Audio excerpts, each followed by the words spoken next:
Bonjour à toutes et à tous, donc je continue ma suite de vidéos unboxing sur le matos que je vais mettre dans ma nouvelle configuration.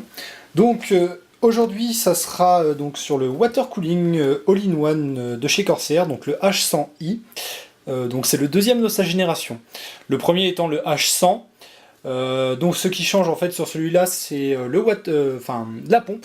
Donc la pompe, beaucoup plus jolie, beaucoup plus esthétique. Ils ont aussi changé les tuyaux, parce que apparemment, je sais pas, j'ai pas du tout vu les premières versions, mais il semblerait que les premières versions, les tuyaux n'étaient pas vraiment très flexibles.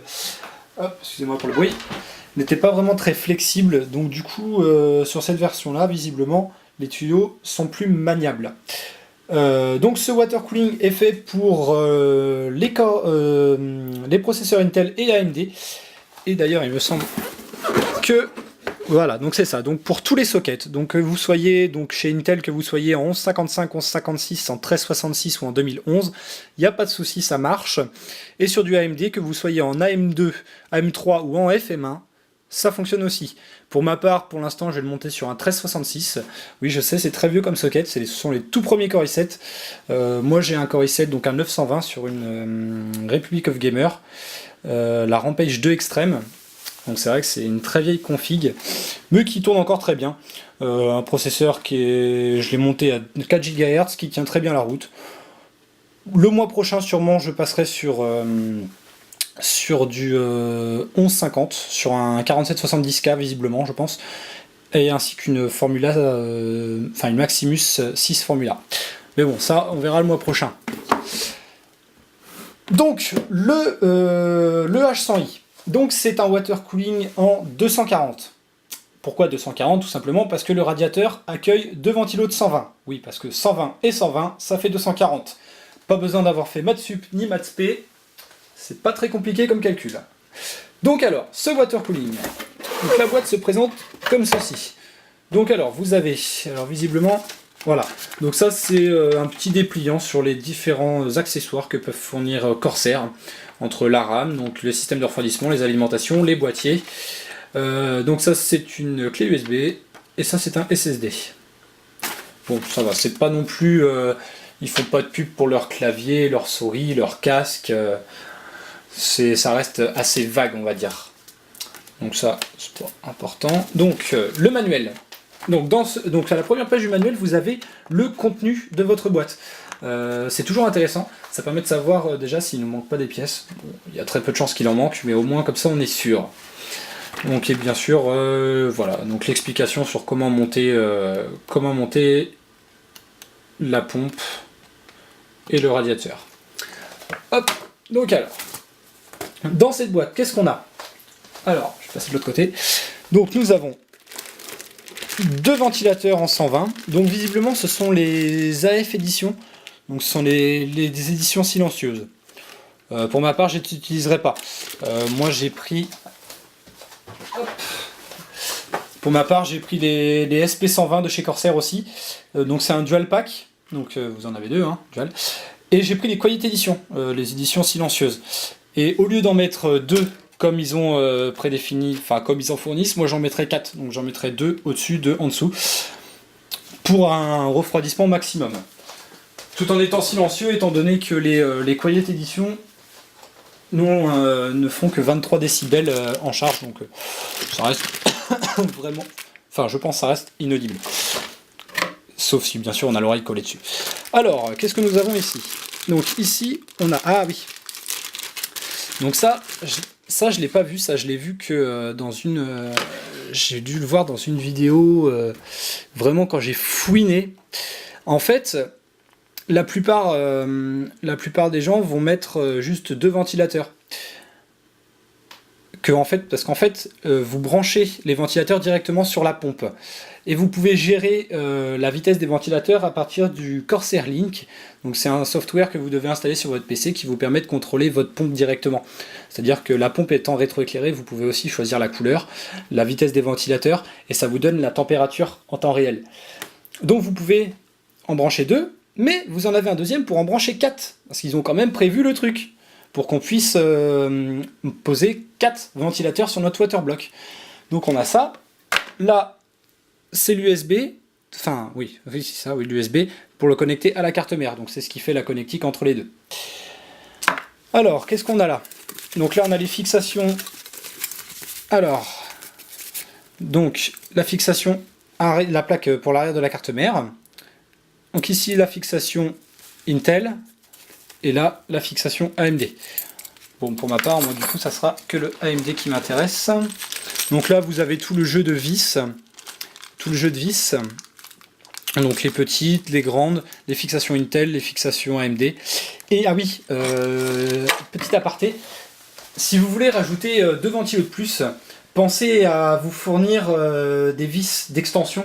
Parce que pour ma part, en fait je me suis renseigné et il ne fournissait que 8 vis, que 8 grandes vis pour mettre 4 ventilateurs. Enfin 2 ventilateurs.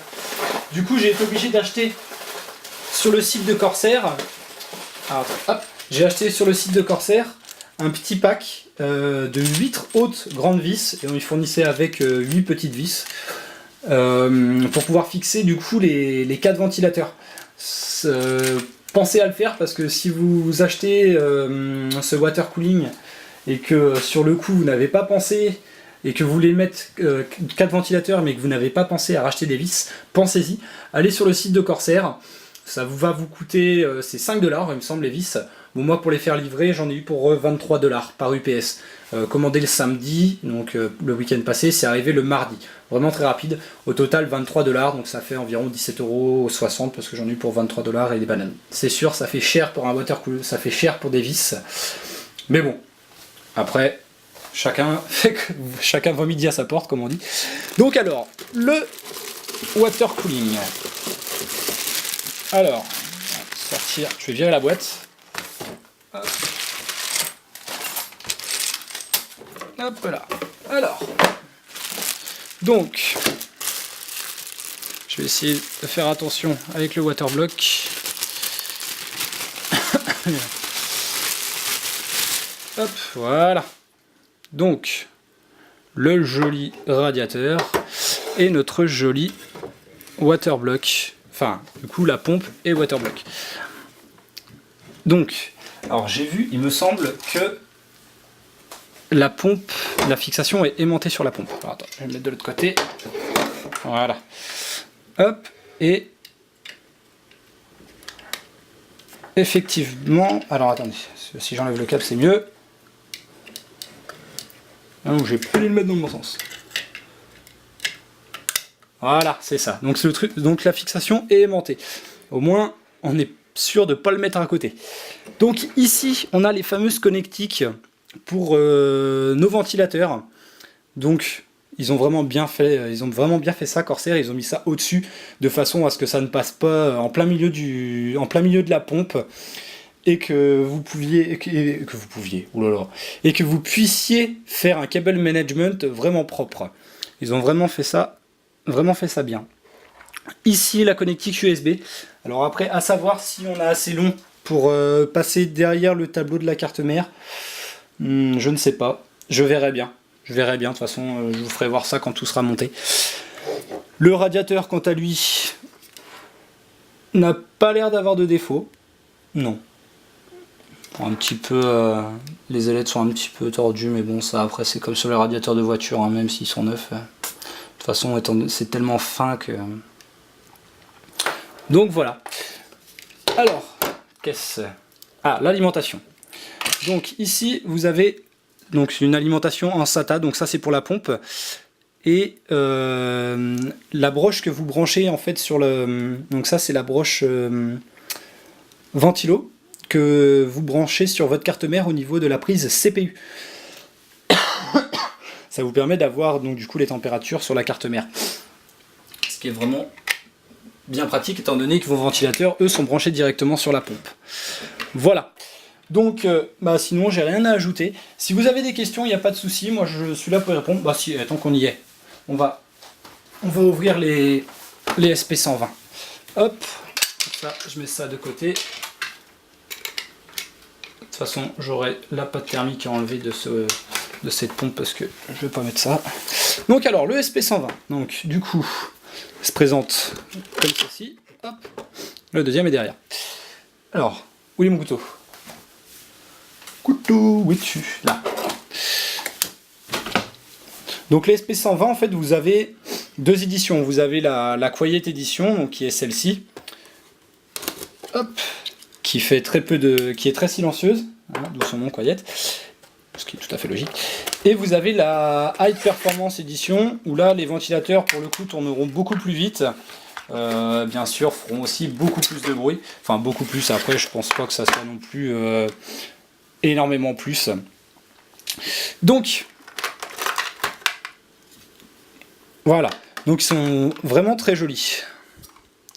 Avec donc là d'origine est monté avec le cercle bleu, donc comme toutes les éditions, même les AF, parce que je vois j'ai un 140 aussi en AF édition, vous avez un anneau rouge et un anneau blanc, donc là vous mettez la couleur du coup que vous voulez. C'est vraiment comme ça vous pouvez choisir la définition que vous pouvez. Alors là vous voyez que contrairement au water cooling, là ils étalent plus leurs produits, beaucoup plus, et on retrouve finalement les casques, les souris, les claviers et même les enceintes. Là du coup ils essaient de nous vendre leurs produits. Bon, de toute façon la réputation de Corsair n'est plus à faire, donc bon. Donc ils nous fournissent aussi avec les 4 vis. Alors là j'ai eu très peur. J'ai eu très peur parce que pour ma part j'en ai commandé 7 packs de 2. Et à un moment je me suis posé la question, mais dis-moi, est-ce que les vis elles sont fournies avec? Parce que si elles sont pas fournies avec, bah, t'es dans la merde. Et en fouinant sur la toile, je me suis rendu compte que non, elles étaient bien fournies avec, et là ça a été un très gros soulagement. Donc avec, vous avez un câble pour réduire la vitesse de rotation, hein, bien sûr, vous voyez il y a une petite résistance au milieu. Donc pour réduire la vitesse de rotation des ventilos. Moi je m'en servirai pas parce que j'ai pris 2 Rhéobus pour pouvoir contrôler tous ces ventilateurs. Donc voilà. Donc en espérant que ma petite vidéo vous a aidé dans votre choix, je suis en train d'emporter le pied de la caméra avec moi. Voilà, donc si vous avez des questions, il n'y a pas de souci, j'y répondrai. Ah oui, et juste le petit dernier point, pour faire la différence aussi de finition entre les ventilateurs fournis avec le water cooling et les SP120, c'est tout simplement aussi ceci. Alors attendez, je vais prendre là où il n'y a pas le fil. Ceci. Alors ceci, qu'est-ce que c'est? C'est ni plus ni moins que du caoutchouc. C'est pour éviter les vibrations. C'est... je me rappelle plus du nom, ça me reviendra sûrement, vous allez sûrement y penser avant moi.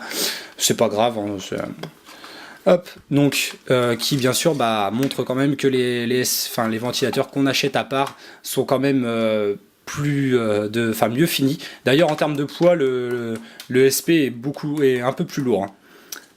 Ah, vous avez moyen de mettre des LED visiblement sur les ventilateurs fournis avec. Bon, après, pour moi je vois pas le grand intérêt. De toute façon je m'en servirai même pas. Donc voilà. Donc si vous avez la moindre question, il n'y a pas de souci, je suis là pour y répondre. Et sur ce, à plus pour continuer le unboxing de tout mon matos. Allez, salut!